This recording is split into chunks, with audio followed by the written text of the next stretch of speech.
Aku ingat aku sudah menikah. Aku ingat aku sudah punya anak.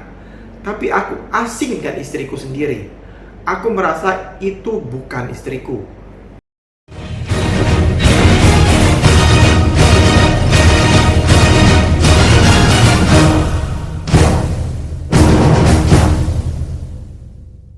Halo, jumpa lagi dengan saya Riansyah. Apa kabar teman-teman?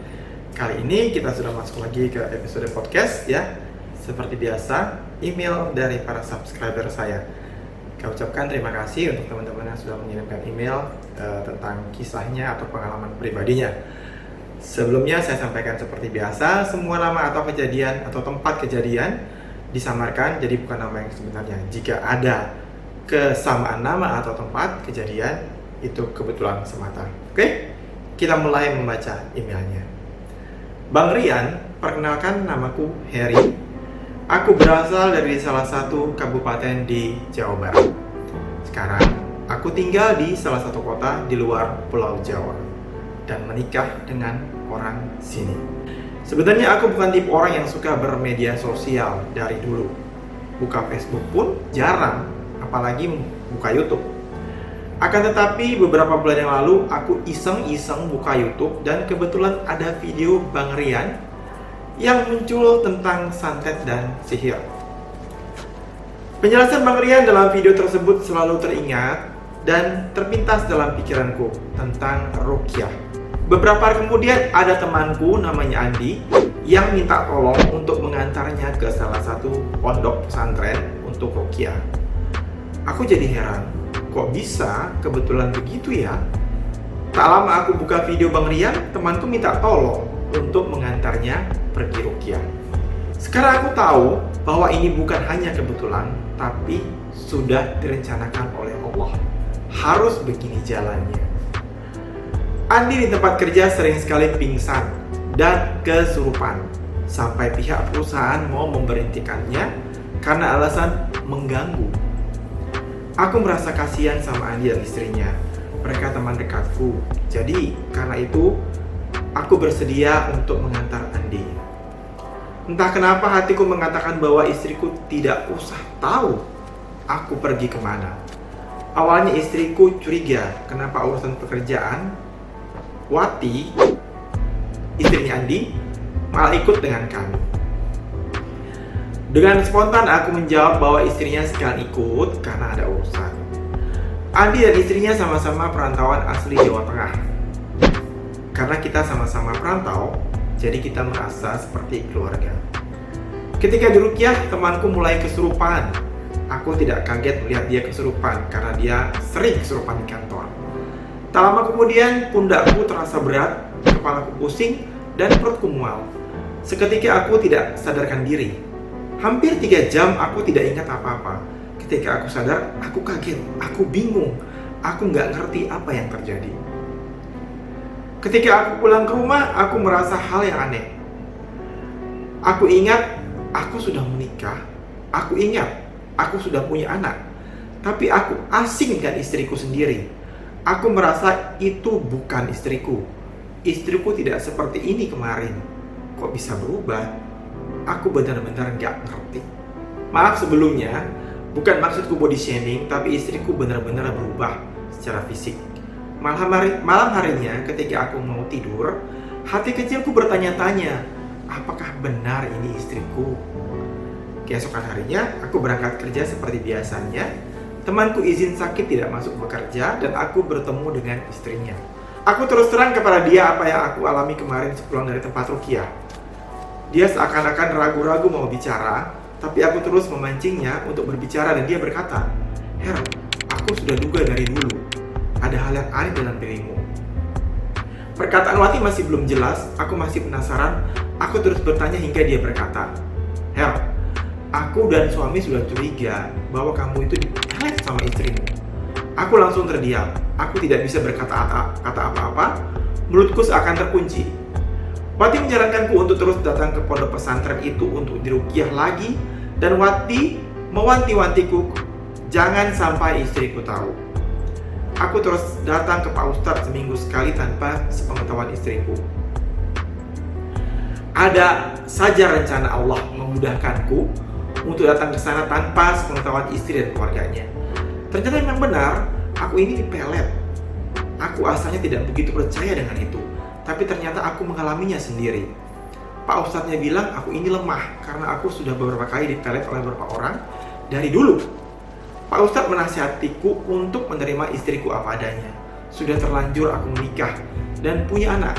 Aku pun sebenarnya menerima, tapi ada satu masalah yang terganjal dalam diriku, dalam hatiku. Semenjak aku sadar, aku malah teringat lagi dengan mantanku, cinta pertamaku, Fania. Aku akui aku ini lelaki bodoh, aku ini lelaki lemah dan aku tidak tegas. Sehingga aku harusnya merelakan wanita yang aku cintai sejak SMP menikah dengan orang lain. Mungkin orang lain berkata bahwa ini hanya cinta monyet, tapi menurutku ini bukan cinta monyet, melainkan cinta pertamaku yang masih ada tersimpan sampai sekarang. Fania wanita yang sangat baik, lembut, dan sopan sekali. Walaupun aku masih kecil, tapi aku merasa yakin bahwa Fania kelak akan menjadi istriku. Hingga aku berjanji kepada diriku sendiri akan setia kepada Fania. Zaman dulu masih susah berkomunikasi, masih zamannya surat menyurat, kita jarang bertemu. Setelah aku melanjutkan sekolah di luar kota, jaraknya sangat jauh dan aku memilih fokus belajar. Aku tidak pernah sama sekali mencintai wanita lain. Aku tidak pernah sama sekali punya hubungan dengan wanita lain. Aku sudah yakin bahwa aku menikahi Fania. Beberapa lama kemudian aku mendapat kabar Fania punya pacar baru. Aku tidak percaya dengan orang lain, dengan perkataan orang lain. Hingga suatu hari aku berpapasan dengan dua wanita. Dia menyapaku dan dia tahu namaku. Jujur aku tidak tahu dia itu siapa. Hingga akhirnya dia memperkenalkan diri. Dia itu ternyata tantenya Fania. Dan dia mengenalkan anaknya kepadaku, namanya Resi. Dia berkata bahwa Fania itu pacarnya banyak dan Fania itu jelek-jelekan sama dia. Sampai dia memperingatkanku untuk berhati-hati dengan Fania karena bapaknya Fania itu sakit jiwa. Aku nggak ngerti kok bisa-bisanya tantenya berkata begitu. Harusnya sama keluarga itu saling mendukung, saling menutupi aib. Nah ini malah membicarakan keburukan keluarganya sendiri. Beberapa minggu kemudian Resi datang ke rumahku. Dia memberikan makan kepadaku, tapi aku tidak ada di rumah. Terus-terusan Resi itu datang ke rumahku hingga membuat keluargaku tidak suka. Aku dimarahi sama kakakku. Dia tahu bahwa Resi itu sepupunya Fania. Kenapa aku selingkuh dengan sepupunya Fania?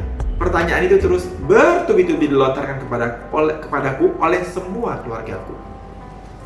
Aku jelaskan kepada keluargaku bahwa aku ini tidak selingkuh. Aku tidak ada hubungan dengan Resi. Aku kesel. Hingga suatu hari aku bertemu dengan Resi. Aku bilang sama dia, jangan datang ke rumah lagi karena aku tidak ada perasaan sama dia. Dan dia juga tahu bahwa aku ini masih ada hubungan dengan sepupunya sendiri, Fania. Aku heran tantenya Fania tahu aku ini ada hubungan dengan keponakannya. Terus dia malah nyuruh anaknya untuk dekat dengan aku. Tante macam apa itu? Beberapa bulan kemudian aku mau memberanikan diri ke rumah Fania. Aku lihat ada laki-laki yang sedang main ke rumah Fania. Seketika hatiku hancur. Aku merasa sakit hati. Tapi aku masih berpositif thinking hingga aku coba kedua kalinya. Ada laki-laki yang main lagi ke rumahnya terus. Bodohnya aku tidak bertanya siapa laki-laki itu, apa hubungan mereka. Aku terlalu percaya dengan omongan orang. Semua keluargaku setuju aku menikah dengan Fania. Ibuku sangat setuju. Semua kakakku juga setuju. Apalagi Kak Rani sangat senang sekali mengetahui aku ada hubungan sama Fania. Hingga aku berbicara sama ibuku untuk bicara dengan keluarganya. Dengan cara ini, aku meyakinkan Fania bahwa aku sungguh-sungguh dengan dia dan aku siap menikah dengan dia. Aku itu terlalu pede. Aku kira dengan cara ini Fania akan sabar menungguku sampai aku melamar dia. Tapi aku sadar ini semua bukan salah dia. Ini semua karena kebodohanku. Suatu hari aku diajak teman-temanku untuk pergi ke warnet dan aku ikut aja karena aku bete di rumah. Aku baru tahu ternyata warnet yang dituju oleh teman-temanku itu warnetnya Mirna, sepupunya Fania. Aku kenal sama dia karena dia sangat dekat dengan Fania. Dia bertanya kepadaku, pacarku siapa? Aku jawab, pacarku Fania. karena aku tidak pernah punya pacar lain. Mirna itu sangat agresif, berbeda dengan Fania yang sangat lembut dan baik. Mirna bercerita tentang pacarnya. Aku santai aja karena tuh aku juga punya pacar. Aku nggak tahu dia punya nomorku dari siapa karena aku tidak menghubungi dia duluan dan tidak memberikan nomorku juga kepadanya. Sering sekali dia menghubungiku. Awalnya keluargaku mengira yang menghubungiku itu Fania.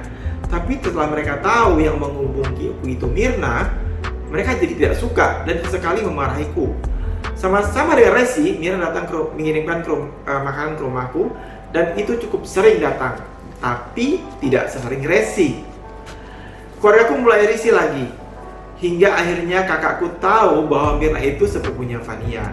Dia langsung marah besar kepadaku. Aku yakinkan bahwa aku tidak ada hubungan apa-apa sama Mirna dan dia juga sudah punya pacar. Aku disuruh menjauhi Mirna. Aku tidak mendengarkan kakakku karena aku tahu bahwa Mirna tidak mungkin suka kepadaku karena dia itu punya pacar dan dia tahu aku ini pacar sepupunya. Aku tidak ada curiga sama sekali sama Mirna karena aku tahu dia itu punya pacar. Aku bersikap biasa saja sama Mirna. Perlu diketahui juga bahwa aku yang menghubungi, bukan aku yang datang, bukan aku yang mengajak, tapi Mirna lah yang melakukan itu semua. Temanku sebenarnya banyak, wanita atau laki-laki. Kalau soal bantu-membantu itu selagi aku bisa, aku bantu. Namanya juga teman, mau materi atau tenaga, apa salahnya kita bantu. Suatu hari, aku disuruh datang, Mirna meminta bantuanku. Katanya dia ada masalah dengan pacarnya dan kebetulan teman-temanku yang lain ngajak pergi ke warnet. Sesampai di sana betapa kagetnya aku langsung ditanya sama keluarganya untuk menikah dengan dia. Aku kaget karena dari awal memang tidak ada hubungan apapun dengan Mirna. Mirna juga berkata bahwa dia punya pacar. Aku main dengan dia bukan disengaja main ya, maksudnya bukan sengaja main, hanya kebetulan dan hanya 2 kali saja. Aku dengan seketika menolak. Lah, emang aku tidak ada perasaan apapun sama Mirna dan aku juga tidak memberi harapan apapun sama dia. Alasan aku mau mendengarkan dia curhat ya karena dia itu punya pacar. Tak menunggu lama, kabar pun beredar. Katanya aku mempermainkan dia dan sampai terdengar sama kakakku. Aku sering memberinya uang, padahal aku bukan memberinya, melainkan memberinya pinjaman. Aku sampai ditampar sama ibuku, aku dimarahi habis-habisan sama keluargaku. Mereka menuduhku aku telah menyakiti Fania. Ibuku sampai sakit dan malu karena ibuku mengira aku ini laki-laki brengsek yang mempermainkan hati wanita. Kabar buruk soal keluargaku menyebar kemana-mana.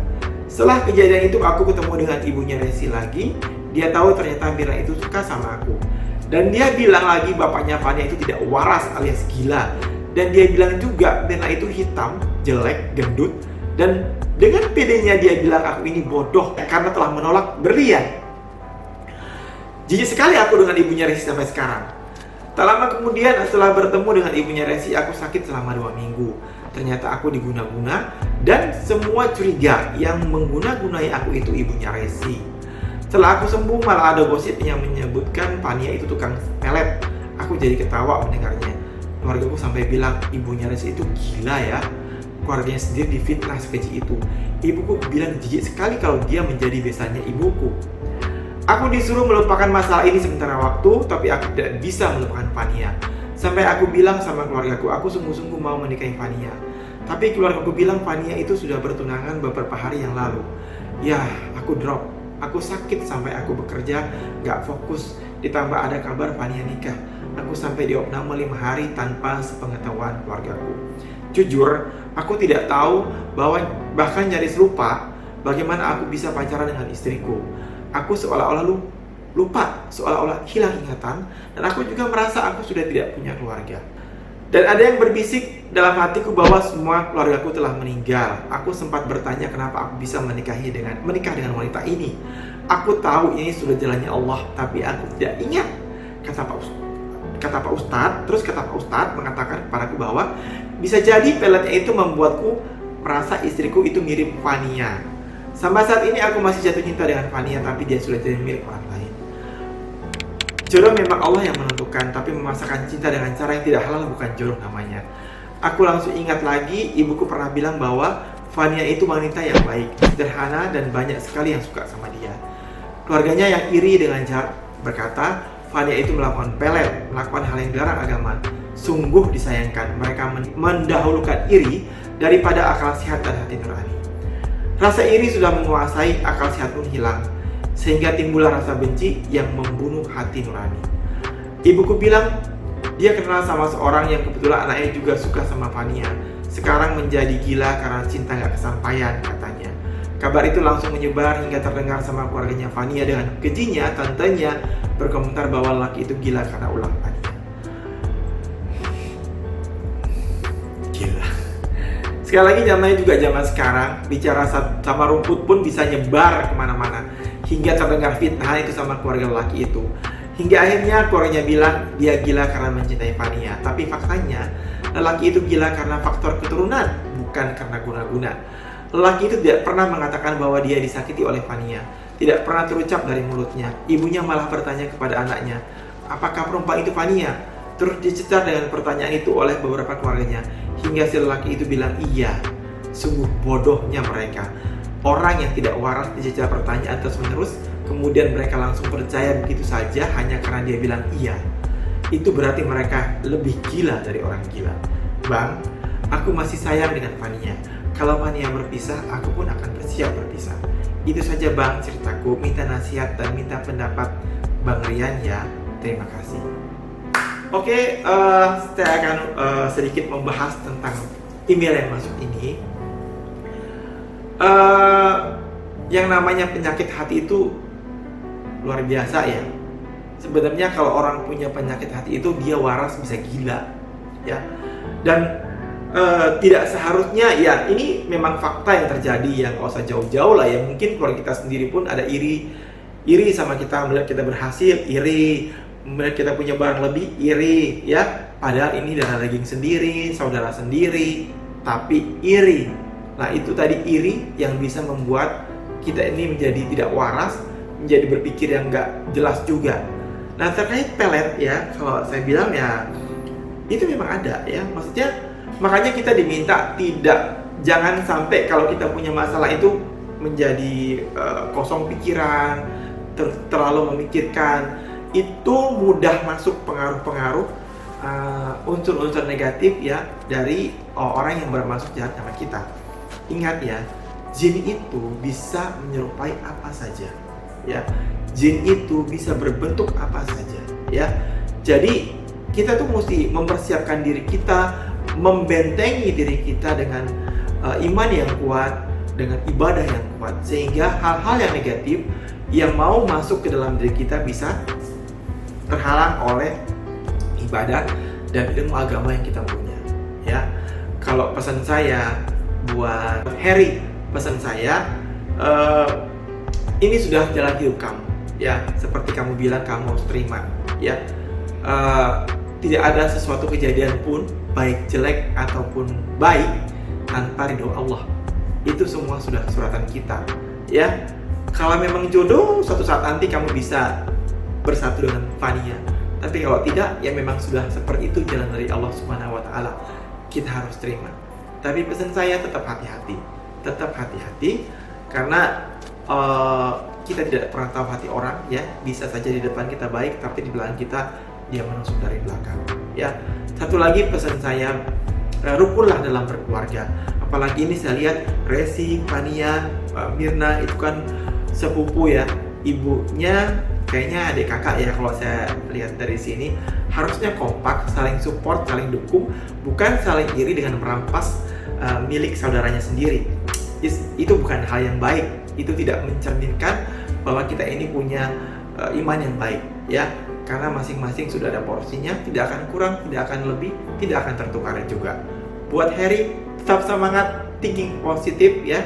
Tetap percaya kepada Allah bahwa tidak ada kejadian baik itu buruk atau jelek tanpa ridho Allah. Oke, teman-teman, sekian podcast saya kali ini. Saya tetap menunggu email dari para subscriber. Kirimkan pada kami di email yang ada di bawah ini. Jangan lupa ya teman-teman.